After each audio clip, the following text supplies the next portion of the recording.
The Employees Provident Fund organization has launched a 6-month amnesty scheme.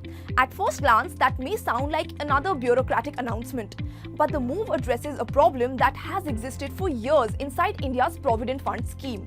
Hundreds of companies operate their own Provident Fund trust instead of depositing employee contributions directly with EPFO. Many of these trusts were recognized under the income tax rules but never received the formal exemption required under the Provident Fund laws.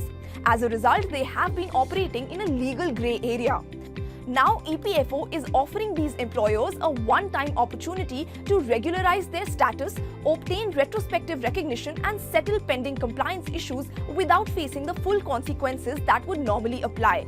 See, most salaried employees are familiar with EPFO. Their Provident Fund contributions are deposited with the retirement fund body and managed under a common framework. But some large companies operate what are known as exempted Provident Fund trusts. Instead of transferring money directly to EPFO, these employers manage Provident Fund accumulations through their own trust while still being required to provide benefits that are at least as good as those offered under the EPF scheme.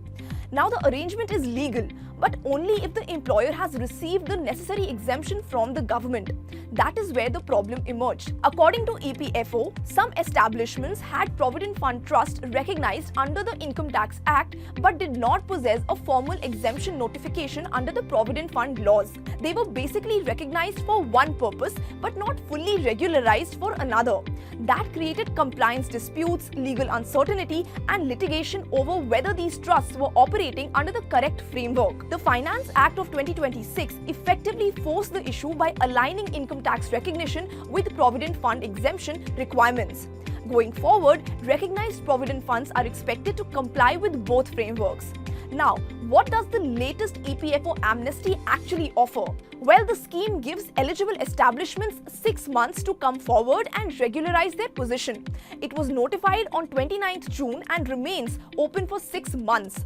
In return, EPFO is offering significant relief. Eligible trusts can obtain retrospective regularization dating back to the inception of the trust. Certain eligibility conditions are being relaxed. Pending proceedings related to dues, damages and interest may also be withdrawn provided employees received contributions and interest at the statutory or higher rates. In some cases, past orders may even be treated as void under the scheme's provision. That is why the government is calling it an amnesty rather than a routine compliance exercise. But does this affect ordinary EPF members like you? For most employees, probably not immediately. The scheme is aimed at employers and Provident Fund trust rather than individual subscribers. However, the government argues that bringing these trusts into a uniform legal framework ultimately protects employees by ensuring Provident Fund benefits are administered under clearer and more consistent rules.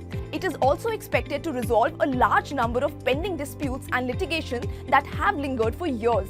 The amnesty scheme reflects a broader effort by EPFO to simplify Provident Fund administration as India transitions towards a code on social security framework. Rather than pursuing years of litigation against trusts that have already been providing employee benefits, the government has chosen a different approach: bring them into compliance, close old disputes, and create a cleaner regulatory framework going forward.